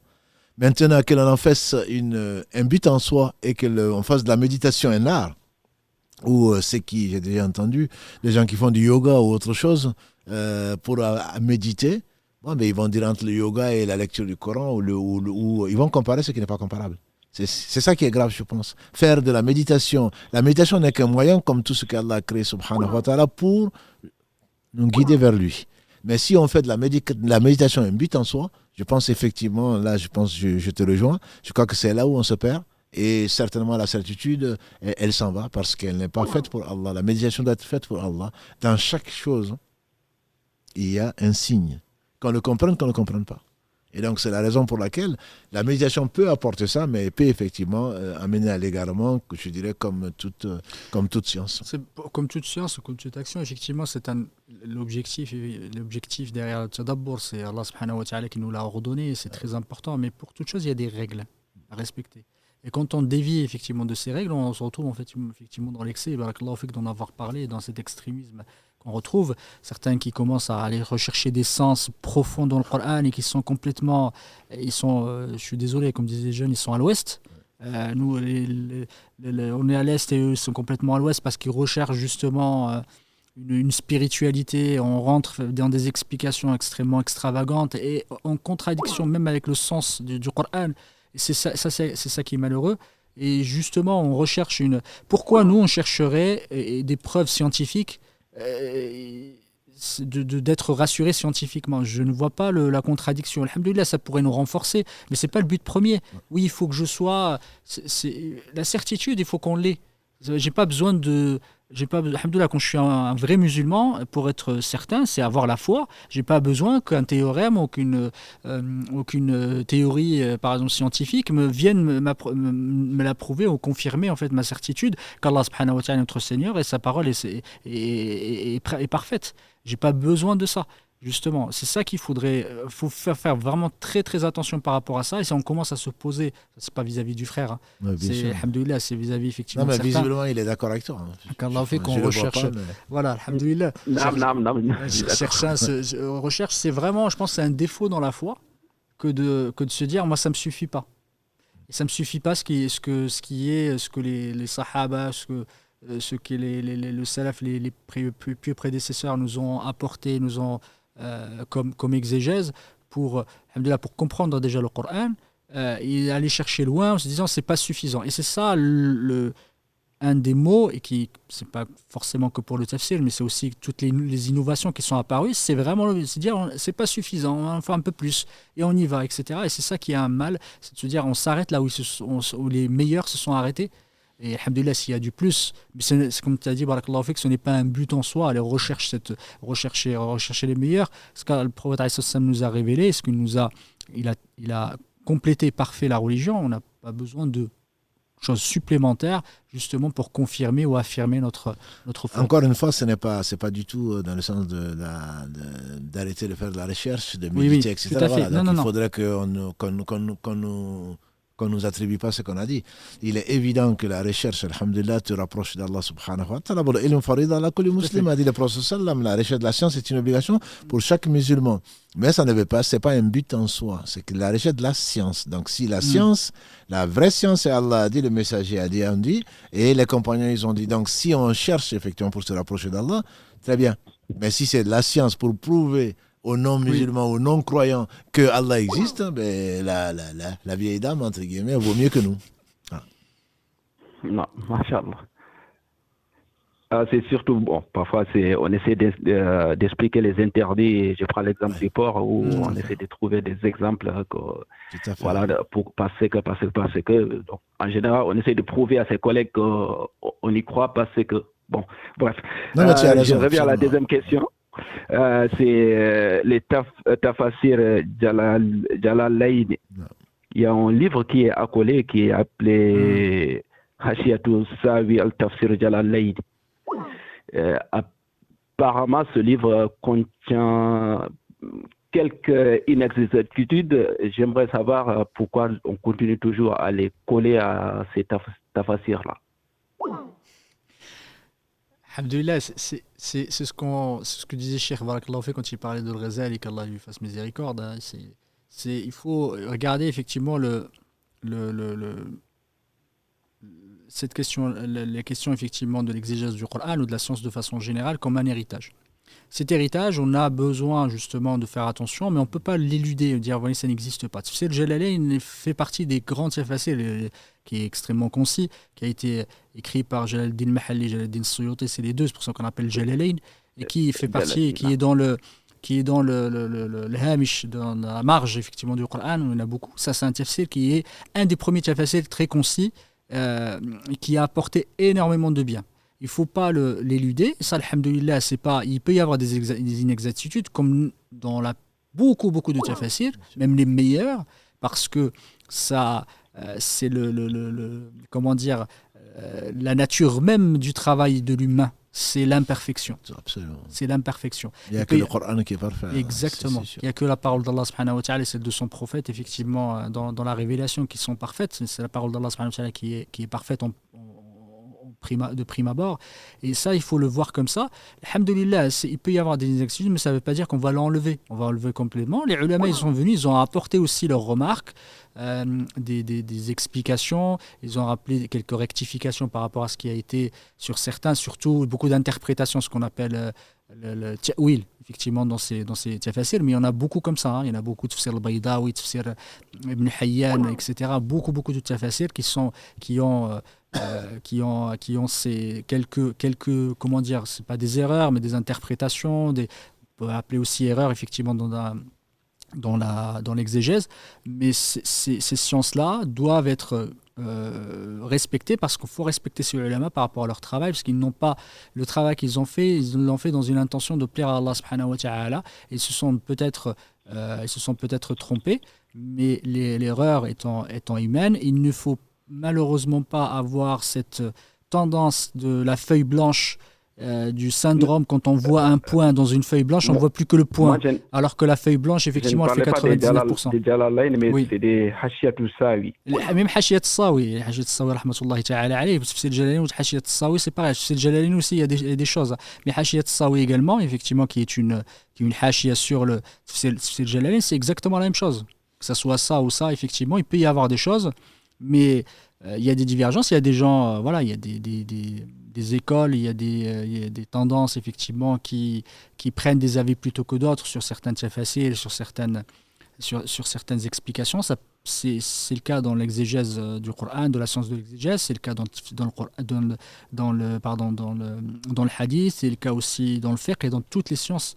Mais pour moi, ce n'est pas de l'honnêteté intellectuelle et ce n'est pas de la bienveillance ou de travail scientifique que de dire voilà, ce tafsir sawi, il y a quelque chose qui ne va pas, ou hachiyat sawi, pardon, il y a des choses qui ne vont pas, on va complètement l'éluder, l'enlever, le supprimer. C'est une science, alhamdoulilah, c'est une science qui a existé. L'important, c'est comment moi je vais venir commenter et montrer qu'il y a dans un sens d'amélioration et dans un sens de montrer la vérité, comment je vais venir expliquer là où il y a eu ces erreurs-là. Mais c'est pas on va pas venir et enlever ce qui nous plaît pas. Ce n'est pas comme ça que la science se construit, même à l'époque de nos pieux prédécesseurs. Nos pieux prédécesseurs, ils rapportaient ce que j'ai dit, ils disaient voilà la source. Mais c'est pas pour autant qu'ils disaient est-ce qu'il ne plaît pas, ils l'enlevaient. Parce qu'on a ce devoir effectivement de transmission. Ce que je dis, ceux qui lisent, on peut dire voilà, faites attention. Voilà, il y a des choses, mais c'est pas pour autant. On va dire oui, c'est comme il y a des problèmes, on va l'enlever complètement. Jazakallah khairan. Oui. Juste petite dernière question, c'est concernant les traductions dans les tafsirs, ruh et nafs sont souvent traduits par l'âme. Est-ce que vous pouvez apporter une petite précision là-dessus parce que j'ai un peu du mal. Là, on a tous les mercredis. Allah nous permet de parler justement de l'âme, de l'éducation de l'âme, de la purification de l'âme. Et je te renvoie plutôt à l'introduction de cette série actuelle du mercredi. Parce que, bon, alhamdoulilah, les savants, ils ont divergé. Est-ce qu'il y a l'âme, le ruh, de quoi il s'agit exactement? Bon, de l'âme, c'est une seule âme pour l'avis majoritaire des savants et probablement l'avis le plus fort. Il n'y en a pas trois âmes. Si Allah parle de il y a un nafs mutma'inna, il y a un nafs amaratun bisu, et donc Allah subhanahu wa ta'ala en parle, mais c'est des états. Et le ruh étant ce qui est immortel. Voilà. Donc Allah peut utiliser nafs à la place de ruh. C'est pour cela d'ailleurs que le frère Si Mohammed barakallahu fi parle de quand on explique, on traduit parfois par l'âme, ça dépend du contexte. Donc ailleurs ça veut dire autre chose. Et même l'âme d'une chose, je veux dire même en français, dans n'importe quelle langue, je pense qu'il y a des mots que l'on utilise qui ne sont pas forcément dans le même contexte. C'est que ça veut dire. Quand Allah subhanahu wa ta'ala, quand les Juifs sont venus demander au prophète sallam, qu'est-ce qu'Allah répond? Cette âme-là, ça dépend d'Allah. Et est-ce qu'on traduit par l'esprit? Parfois on traduit par l'esprit, parfois on traduit par âme. Tout ce qu'il faut savoir, c'est qu'il y a une chose qui est immortelle et qui est insufflée au 120e jour, d'après le 4e hadith de Nawawi, dans les 40, et qui va partir, Malak al-Maut, il va le prendre. Voilà, ça c'est le ruh. Après qu'on l'appelle l'âme, ou est-ce qu'on appelle l'âme ce côté que l'on peut améliorer? Parce que de ruh, si on l'appelle l'esprit, il n'y en a qu'un seul. Alors que l'âme peut évoluer au travers de l'éducation. On peut évoluer au travers de l'éducation, et c'est l'avis le plus fort à ma connaissance, c'est que d'une âme amaratun bisu, on peut arriver à une âme mutma'inna. Donc c'est ce qu'on espère en rejoignant Allah subhanahu wa ta'ala, en étant apaisé, comme Allah le dit dans la sourate Al-Fajr. Donc bon, je te renvoie plutôt à cette introduction, Inch'Allah, de la série. Je pense que c'est le premier épisode de la série actuelle. Non, je vous suis tous les mercredis. Barakallahu fik. Salam alaikum. Alayka assalam wa rahmatullahi wa barakatuh.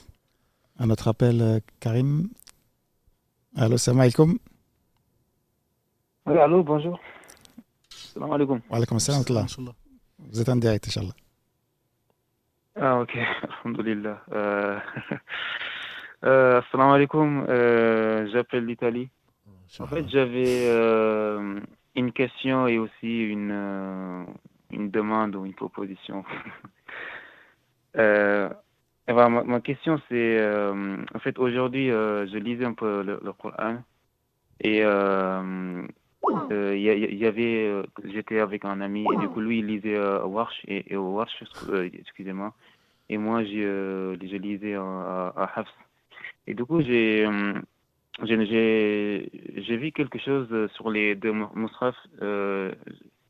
C'est que des fois, les ayats sont pas les mêmes. Par exemple, dans Sourate Al-Maryam, quand il dit Wadkur fil kitabi Ibrahim, innahu kana siddiqan nabiyya.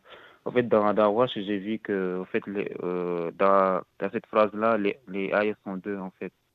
Je sais pas si vous voyez ce que je veux dire. Oui, Et du coup, je voulais savoir pourquoi il y a eu ces différences, parce que je pensais que le prophète alayhi salatu wassalam, les ayats sont descendus. Je voulais savoir pourquoi il y a eu deux ayats. Est-ce que le prophète alayhi salatu wassalam, et cette ayat est descendue à une fois et après ils l'ont changé, ou peut-être c'est une miséricorde d'Allah ou quelque chose de ce genre. Et ma deuxième demande, en fait, c'est une faveur que je vous demande, Inch'Allah. C'est après cette série, vous pouvez, parce qu'en ce moment, je suis dans l'étude dans l'Aqida, et si vous pouvez faire une série sur les noms d'Allah. Je dis pas de faire les 99, évidemment, parce que en cherchant qu'un seul nom, ça peut prendre genre 1 heure pour expliquer un seul nom. Mais juste une petite série pour expliquer les noms d'Allah après cette série, Inch'Allah. Merci beaucoup. Barakallahu fik. Et moi, je prends sur la deuxième et je laisse la première à Si Mohamed. Non, si. Non, la deuxième, alhamdulillah, avec Karim, on est en train de réfléchir avec Si Mohamed et Mohamed pour le ramadan peut-être. Est-ce que, comme on a fait un hadith un jour, un verset un jour, est-ce qu'on va pas prendre un nom ou un groupe de noms?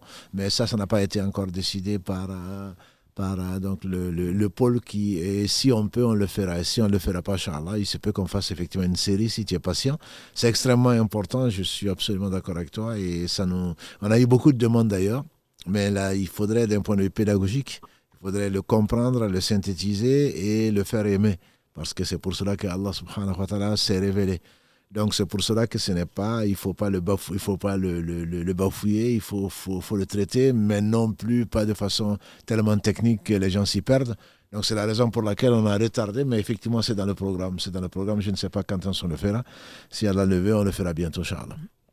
Quant au warsh et le nombre de versets, Inch'Allah. Barakallahu fik. Alhamdulillah, après c'est des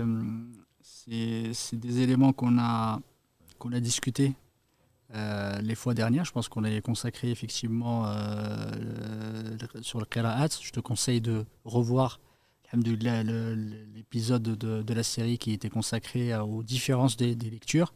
Et c'est quelque chose que les ulama ont mis en évidence et qu'ils ont montré que ce n'est pas de la divergence en termes de contradiction, c'est plutôt une différence en termes de richesse et en termes de variété de lecture, parce que toutes ces lectures-là qui ont été rapportées par les 10 lecteurs qu'on a cités, on a cité Hafs et Warsh, normalement c'est Asim et Nafi', les 2 lecteurs qui ont rapporté ces lectures. Et ces lectures-là ont été révélées, ont été rapportées du prophète alayhi salam, qui les a entendues de Jibril, qui les a reçues de Jibril alayhi salam. C'est quelque chose qui est communément admis par les ulama, il n'y a pas de divergence là-dessus.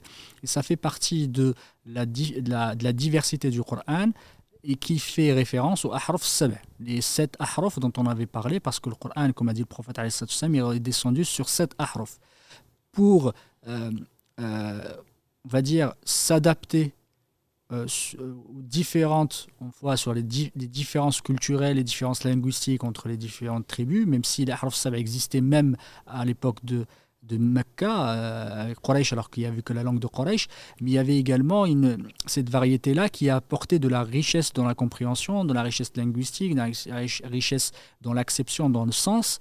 Du coup, ça a apporté une valeur ajoutée indéniable que le prophète nous a expliqué, parce que le Coran devait être expliqué non seulement à des gens qui ne faisaient pas partie des mêmes tribus, mais aussi à des personnes qui avaient différents niveaux de compréhension, différents niveaux intellectuels. Il fallait que le Coran soit compris par la personne âgée, par la personne la plus jeune, par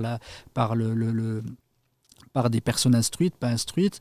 Et c'est pour ça que le Coran est venu, avec sa richesse-là, à apporter des variétés dans la lecture, du Coran. Et ces variétés-là, sur les différentes lectures, sur les 10 qui sont admises, tu peux les retrouver dans Surat Maryam, tu peux les retrouver dans d'autres. Surat Maryam, il n'y a pas que ces différences, il y en a beaucoup.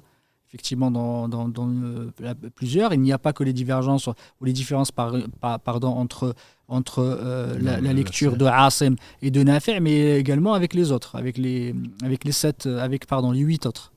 Et ça, il faut le comprendre comme ça, c'est quelque chose que le prophète alayhi salam nous a enseigné.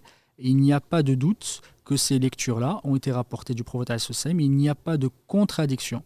Il n'y a pas de contradiction dans le Coran. Allah subhanahu wa ta'ala nous l'a révélé et on ne doit pas douter. D'ailleurs, c'est une des règles primordiales dans le tafsir du Coran, quand on parle de l'exégèse du Coran, c'est admettre que le Coran ne peut pas avoir de contradiction.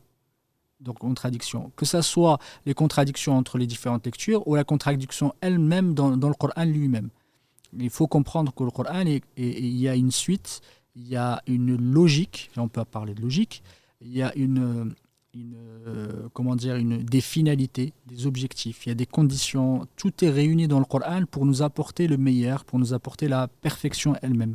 Et du coup, il ne faut pas y voir une contradiction, il faut y voir plutôt une richesse. Il faut y voir une complémentarité, une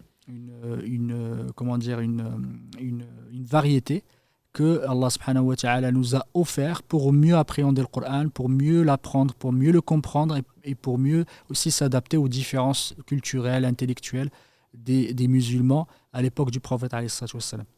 Pour le compléter juste ce qu'il a dit, on était venu sur l'épisode, effectivement, le nombre de versets est quasi unanimement le même. Et c'est le prophète qui les a fixés pour l'avis le plus fort. Donc, ce n'est pas des gens qui se sont arrêtés à verset 19, ailleurs, verset 18. Donc, Allah a voulu qu'ils se soient arrêtés là et que l'on a compris que le verset, il était là, même si le nombre global de versets en général ne change pas.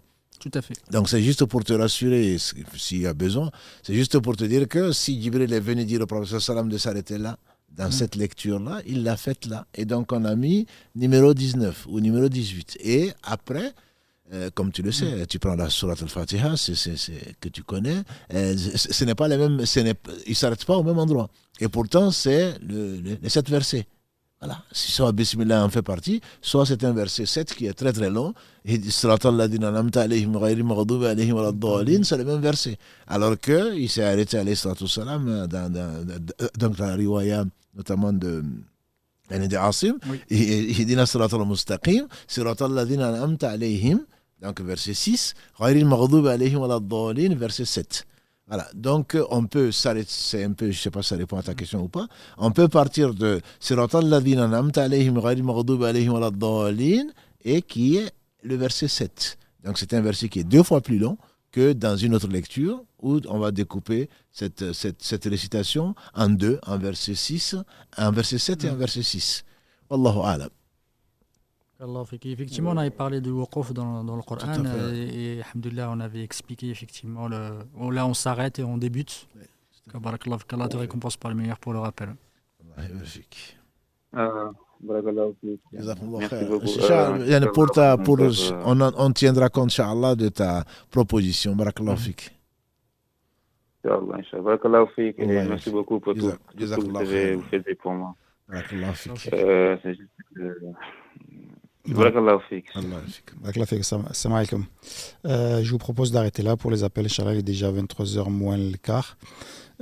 Juste une petite question pour peut-être terminer ce live en apportant peut-être des réponses, plutôt des conseils.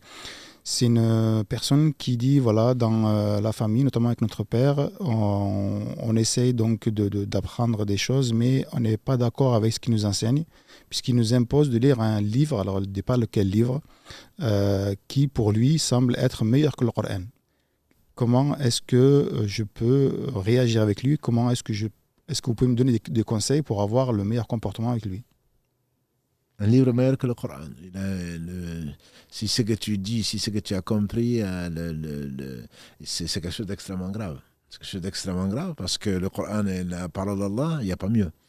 Et Allah l'a préservé et il n'y a pas mieux. Donc là, je pense que c'est quand même délicat. Le livre, s'il veut que tu le lises, tu prends le livre pour ne pas le désobéir, mais tu ne le lis pas. Et si tu as des amis que tu connais de ton père, parce que mieux vaut, chez nous dans nos sociétés, ne pas discuter directement avec le père, ce serait de l'impolitesse et tout le reste. وإن جاهداك على أن تشرك بي ما ليس لك به علم فلا تطيعهما فصاحبهما في الدنيا معروفا.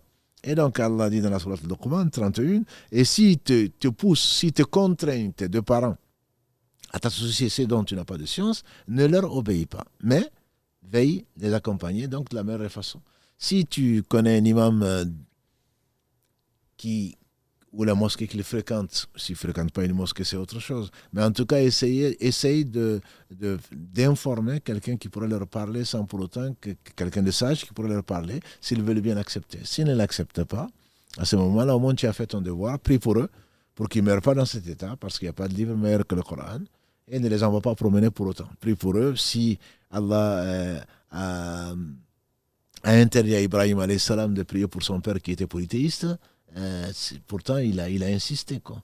Donc il était fabricant d'idoles. Donc prie pour eux tant qu'ils ne seront pas morts, mais s'ils meurent dans cet état, je crains pour moi, je crains pour lui. Donc un livre meilleur que le Coran, ce n'est pas imaginable, tout simplement. Je crains pour lui, je crains pour moi. Barakallahu fik, Cheikh, pour la réponse. J'espère que ça va au moins apaiser le cœur de cette personne. Alhamdulillah, qu'Allah vous facilite en tout cas. Amin, amin. On remercie donc toutes les personnes présentes encore ce soir. Juste pour rappel, tous les lives sont en replay directement sur Facebook juste après le live et sur YouTube 48 heures à peu près, Karim.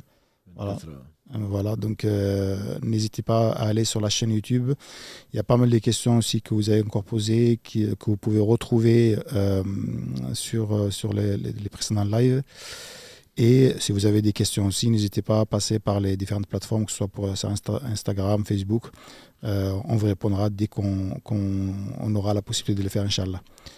Mohamed, Cheikh, je vous laisse terminer, Inch'Allah, barakallahu fikum, en tout cas pour cette prestation, on va dire, de ce soir.